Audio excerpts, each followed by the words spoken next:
Childhood. It's something I think back on often. How did it shape me into the person I am today? What memories do I actually have versus what feels more like it was a dream? I look at these shows I used to watch and these VHS tapes, and such a key part of me is keeping hold of how I felt when watching this stuff and the emotions it brought me. It's very difficult to replicate that feeling now at 28 years old. I can look back with fondness, I can feel nostalgic, I can feel comforted. It's a feeling I can carry, but that past excitement for the simplest aspects of childhood is just buried deep in that time that's now long gone. Memories, nostalgia, experiences. As a kid, I would watch a whole range of TV, and it would bring me a lot of comfort. You know, in the morning before school, coming home after school, in the evening with my parents resting on the sofa, on the weekend whilst spending a lovely afternoon with my grandparents, me making sure that we could all watch Creature Comforts before Deal or No Deal came on, because ultimately I much preferred Creature Comforts. And still do. Those moments were important. It was a simple but fortunate and happy part of my childhood. Knowing that certain TV shows would come on at certain times, noticing that my favourite episode of a cartoon was on when flipping through the channels, grabbing VHS tapes to rewatch those certain shows, and all of those feelings is something I miss immensely. Because I don't watch TV anymore at all. I don't really have a TV. I have monitors and screens, but no TV channels to flick through with a remote.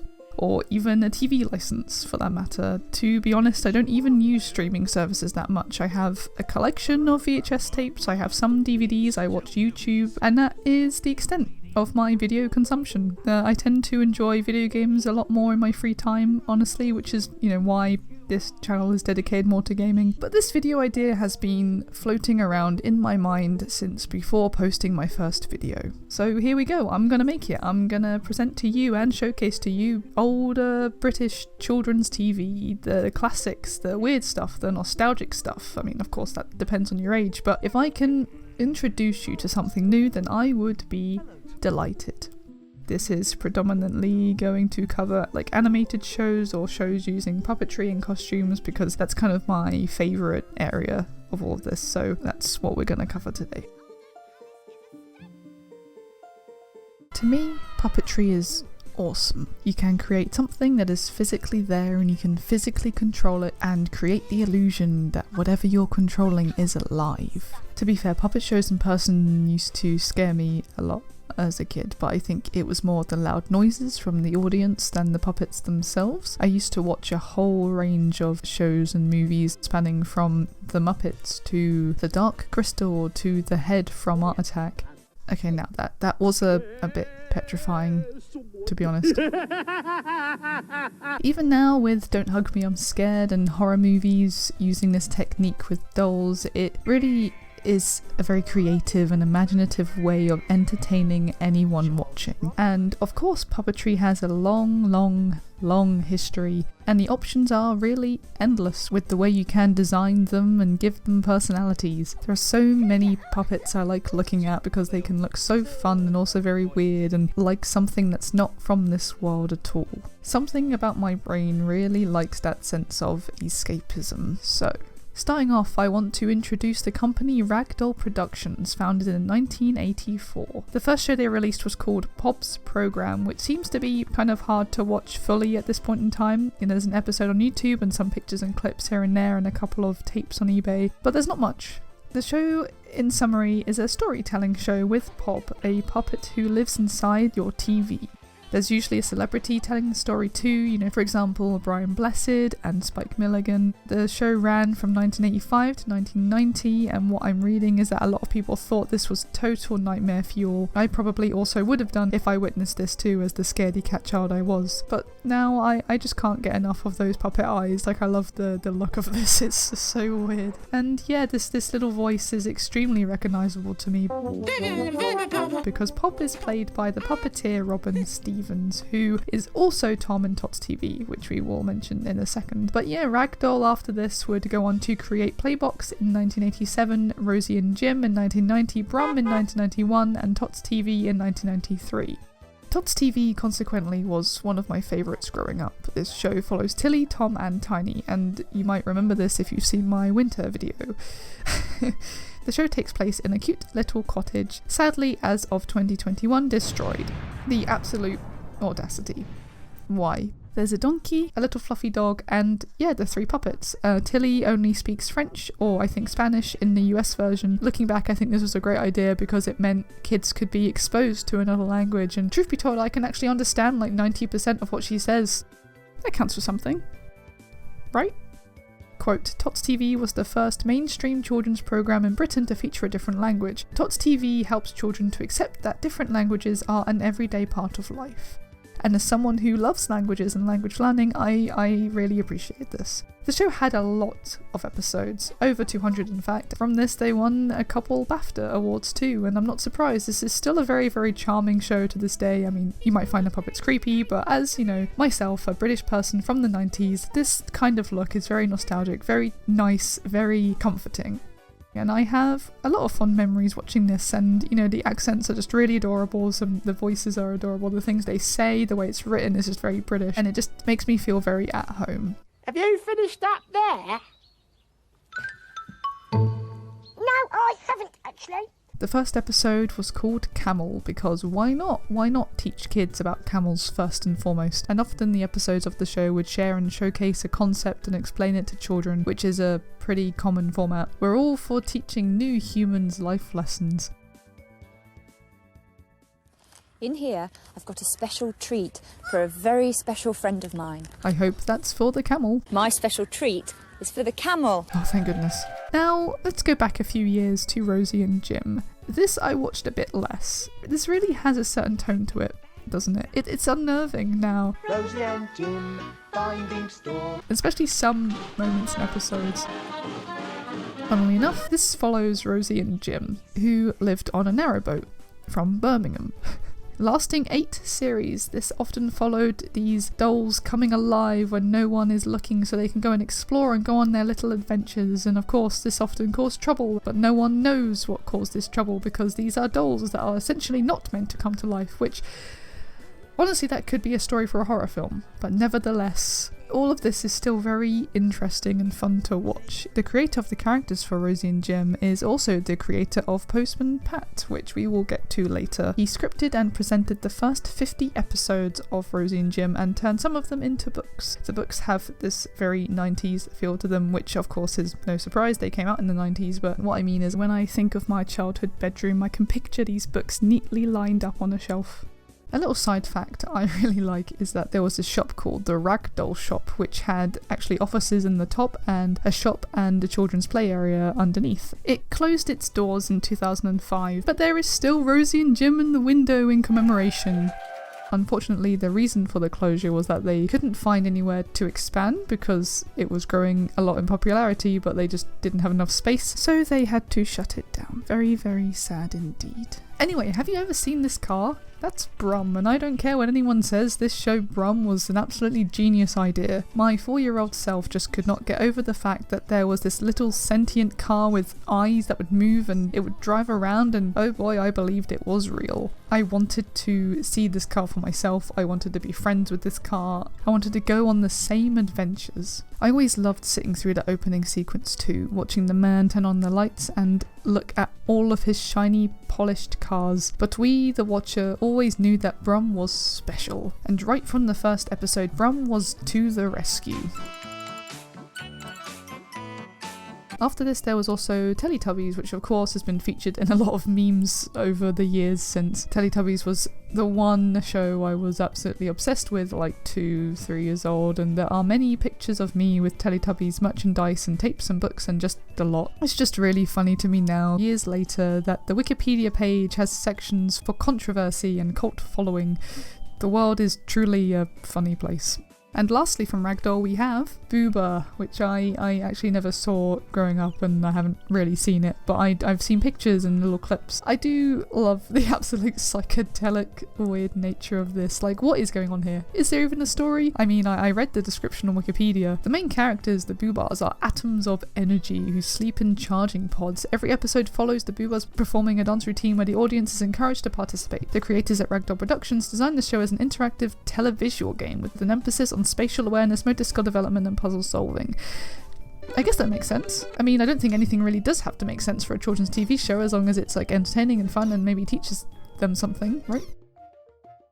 Anyway, so the Ragdoll Productions director was Anne Wood, who co-produced some shows, worked on some others, but one of them is still my favourite to this day to kind of rewatch and look at and experience and feel nostalgic about. It just has a very special place on my shelf and it brings me a lot of happy memories, especially the Christmas special, which I pretty much still know by heart because of the millions of times I digested this when I was younger. This is the Tweenies. I still love looking at whatever behind the scenes information and pictures there are for the show. I find it truly fascinating.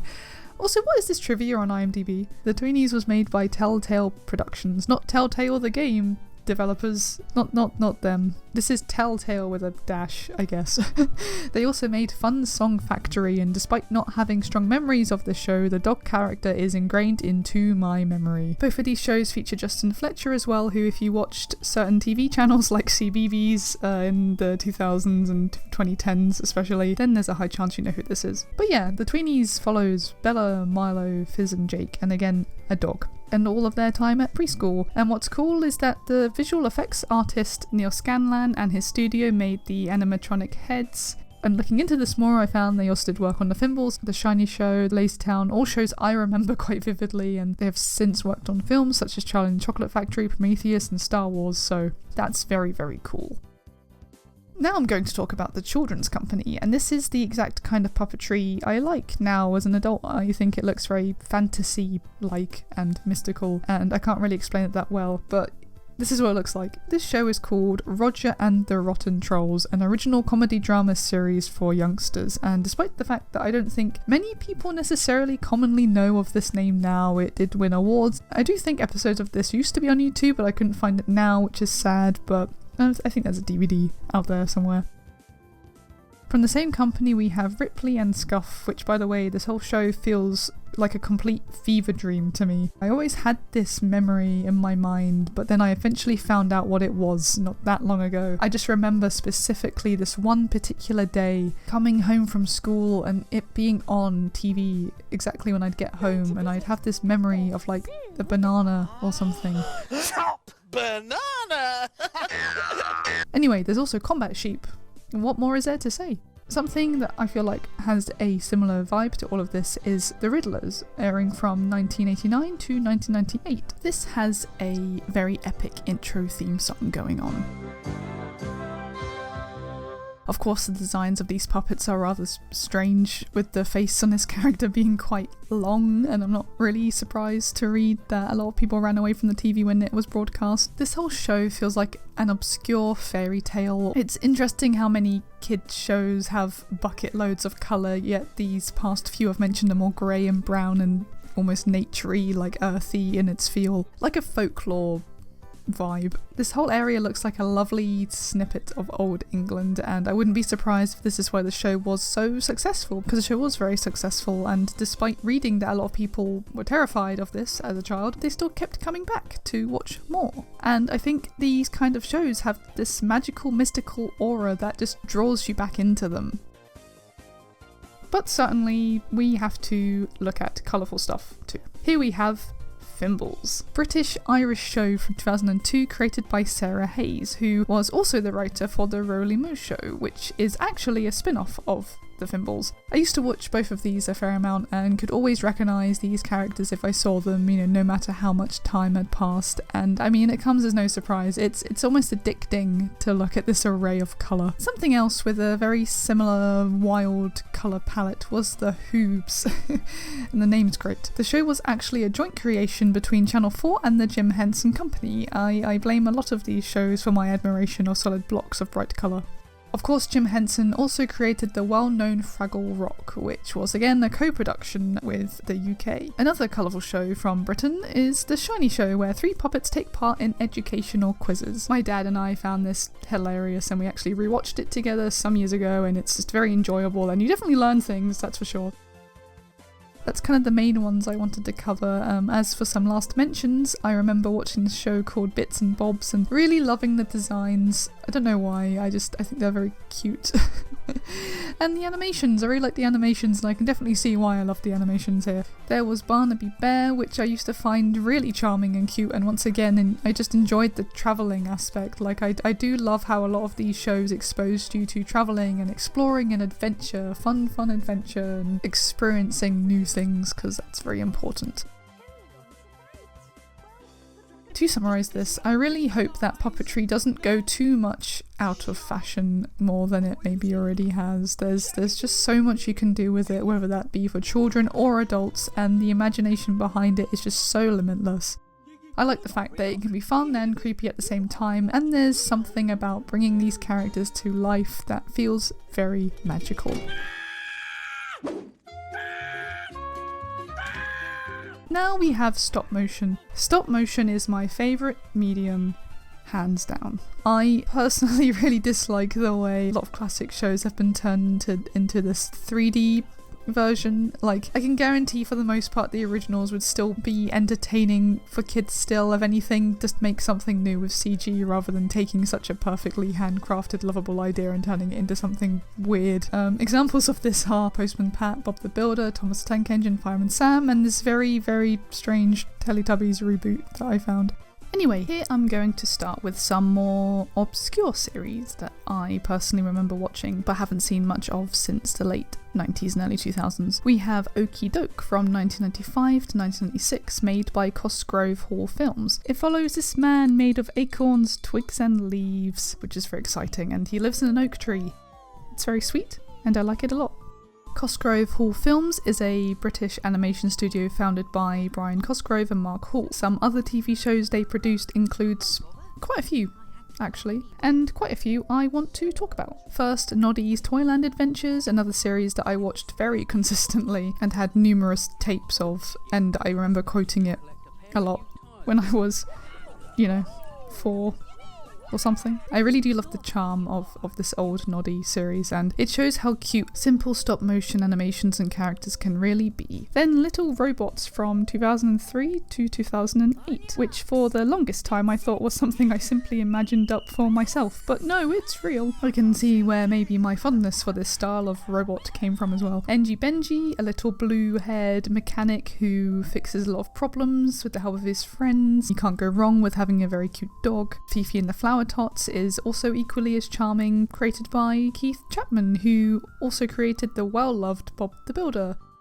In the 80s, Cosgrove made Danger Mouse and Count Duckula, also, again, very, very well loved, and we actually will be going into 2D animated shows very soon, so stay tuned for that. And there's Cockleshell Bay from Cosgrove as well.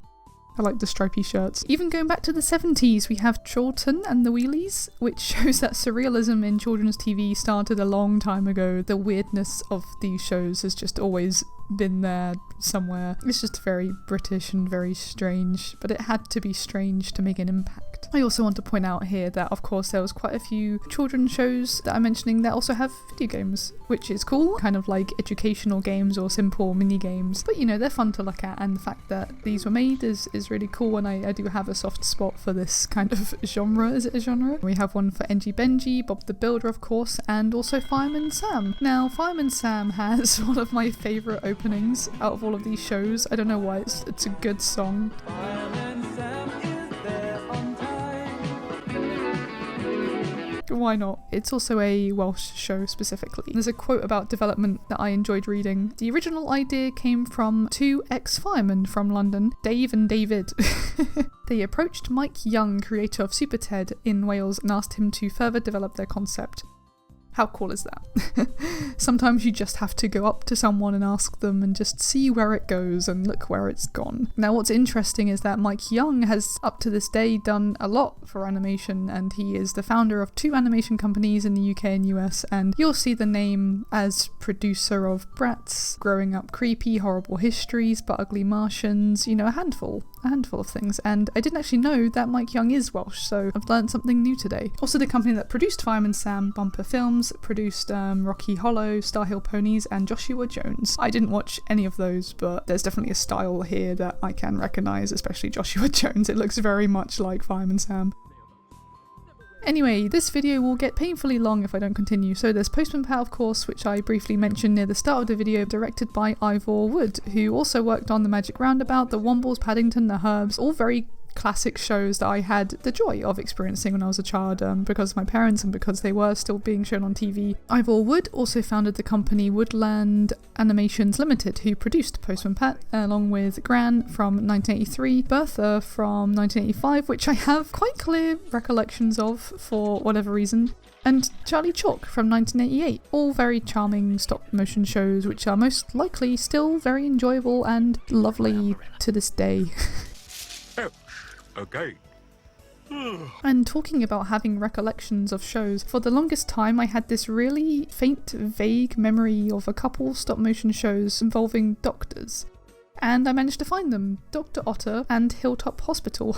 Both actually a tad creepy, especially if you get a bit unsettled at the thought of doctors' trips. Dr. Otter has soul-sucking eyes and a big moustache, and is local GP to a community of riverside animals. And then Hilltop Hospital, which also has a lot of very creepy eyes and follows animals running a hospital for animals. Again, the hospital environment isn't the most comfortable place, and yeah, I don't know if it was just me, but this really made me actually feel kind of disturbed. I think I felt uncomfortable watching it. I still watched it, but I just felt a bit weird thinking about what was going on. But nevertheless, I do enjoy looking at it now, and I do think the overall look and, you know, the stop motion itself, it just makes me very happy. So I was doing some research and found Mackinnon and Saunders, who are animation producers and puppet makers. It is quite amazing to see the complete list of what they have done work for, and this includes some series I've already mentioned, but there's, you know, Animal Shelf, Cabbage Patch Kids, Engie Benji, Fetch the Vet, Fifi and the Flower Tots, Hamilton, Koala Brothers, Lavender Castle, Little Robots, Noddy and Rubber Dubbers. Rubber Dubbers was one of those shows I was very excited to see pop up on my TV. You know, just imagining bath toys coming to life and them being happy and joyful just made me feel happy. Jocelyn Stevenson wrote for a lot of children's shows in the UK and US, including Rubber Dubbers, but also Fraggle Rock, Charlie Chalk, Funny Bones, The Magic School Bus, Cyber Chase, Angelina Ballerina, you name it, there's so much on this list. And it's just awesome. I have a lot of respect for all of this work these people have put into making entertaining shows for not just children, but families and people in general. You know, a lot of these are enjoyable or have enjoyable aspects no matter who you are. They can elicit different feelings of emotion ranging from interest, fear, joy, surprise, love. You know, there's so much buried within these children's shows that I can dig out exactly why they made such an impact on me and why they are so memorable. Two others I want to mention here are Rastamouse and El Nombre. Rastamouse surprised me because I thought it was a lot older than 2011. I thought it was early 2000s, but I personally enjoyed it, the few episodes I did see, but there is some controversy around it. El Nombre is older, from 2001. That one is about an anthropomorphic Mexican gerbil. There's also a lot of reference to classic spaghetti westerns I read, so it sounds really fun. I'm not sure how much I watched of that, but I recognise the character. Yo-Ho Ahoy is adorable, and I really did indeed adore this one. I remember years ago not really being able to access any episodes online. I was really sad about it, but they have been posted. To create such a show where there is such a variation of characters but all they say is yo-ho and ahoy, it's just the best. It was always something I would chuckle about and laugh watching. My favourite was the sleepy one, called Poop, apparently. I also found Filmfare, a British production company and animation studios, and they produced numerous stop motion. Hold on to your seats. The Herbs, Hattie Tales, The Wombles, Paddington, Moss Chops, Huxley Pig, and Astro Farm. I pretty much actually watched everything from this list, but Astro Farm was one of my favourites, from 1992 to 1996. It featured the adventures from a small family who work on an asteroid covered in farmland. It has this really classic style that I kind of miss seeing. And also Portland Bill was produced by Filmfare as well in the 80s, in which most of its characters are named after British sea areas or coastal weather stations or words that occur in shipping forecasts such as young gale. And that one had a very nice cozy feel to it as well. I really have to introduce you all to Titch. It's the cutest little stop motion animated show ever. I do maybe you remember this a little bit. Maybe introduce me to cats. It has this very old feel to it, but it's from 1997, so it's not super duper old, I guess. It's probably because this kind of atmosphere reminds me a lot of shows like Camberwick Green, Trumpton, Chigley, which overall those three were called the Trumptonshire trilogy, and they were from the 60s, 70s. I loved them to pieces, and it's just all of this is very delightful. It just doesn't stop, it goes on forever. There's just so many stop motion shows that were made and broadcast in the UK. There's the Flumps. Just look at this. Rotten Ralph, Somerton Mill, The Treacle People, all shows that maybe lost to time a little bit, but the feeling of delight is still there. And that's what stop motion is. It's delightful. It's something I've always wanted to explore more myself, but it's just so delicate and intricate and takes so much patience and love. And this is what draws me to it. And I have huge respect for people who dedicate their life to this art form and animation technique, and I hope we still get to see more of it in years to come. 2D animation. Lastly, I want to jump a little bit into 2D animated shows. I'm not really going to jump into 3D in this video because early CG is kind of a separate passion, you could say. I want to make a longer, fully fledged video on it, but there are plenty of shows I can present to you nonetheless. And we're going to start with Kipper, because Kipper is really up there for me in shows that have that simple, cozy, great to watch on a cold winter day feeling, especially, the winter specific episodes of course. Based on a book series, we follow Kipper the dog as he goes on his adventures throughout the English countryside with his friends, which is just lovely.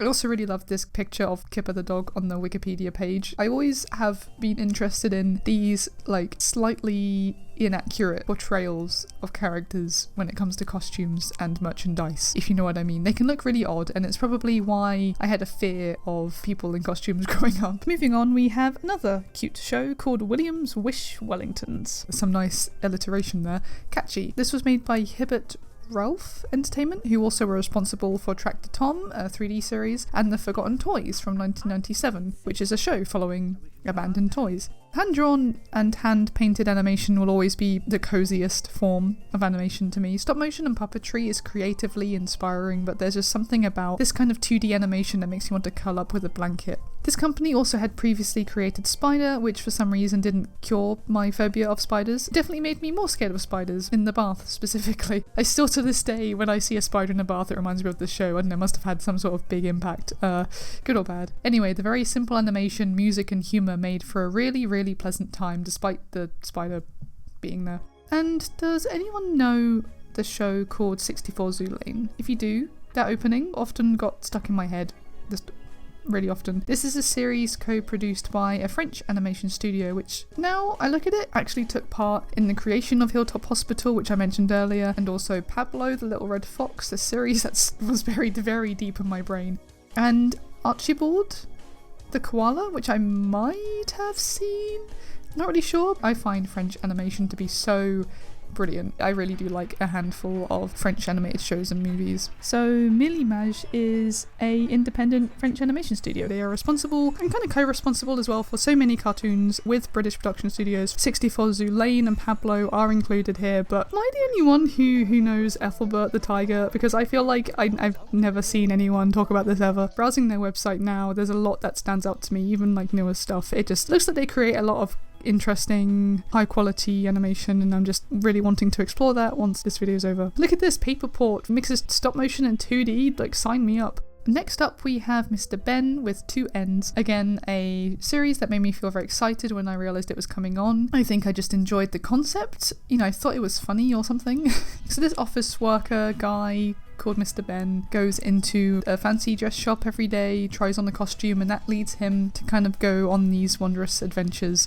I just remember a lot of them very clearly. I'd point at the TV every time and tell my parents excitedly that I remembered seeing a particular costume in an episode. We also have King Rolo, The Adventures of Spot and Maisie from King Rolo Films, an animation production company established in 1978 by David McKee. I actually never realised how old King Rolo the show is.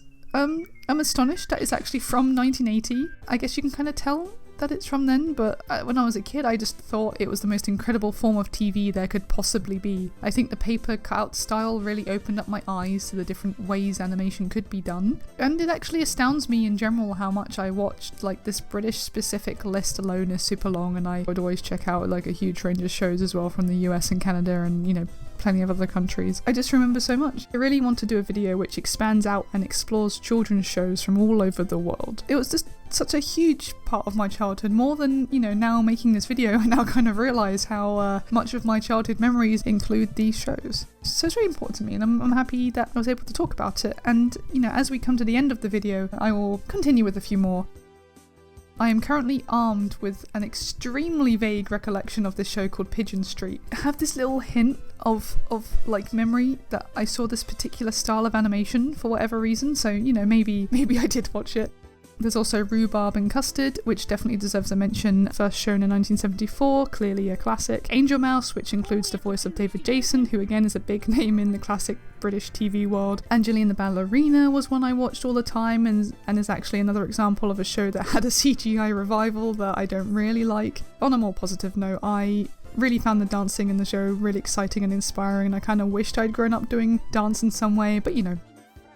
And that's about it. My knowledge on 2D is definitely a bit more limited compared to stop motion, but it was still super fun to go through, and I still feel nostalgic for a lot of these shows, and I like a lot of old British TV, you know, especially comedy and stuff as well, so maybe I'll talk about that another time. Outro! I feel like I'm very satisfied with the amount of TV I digested as a child, but you know what, I feel like a huge chunk of the reason why I am so creative today, and I still just love watching people use their imagination and fabricate artwork and puppets and anything, and I like seeing people create stuff outside of the box as well.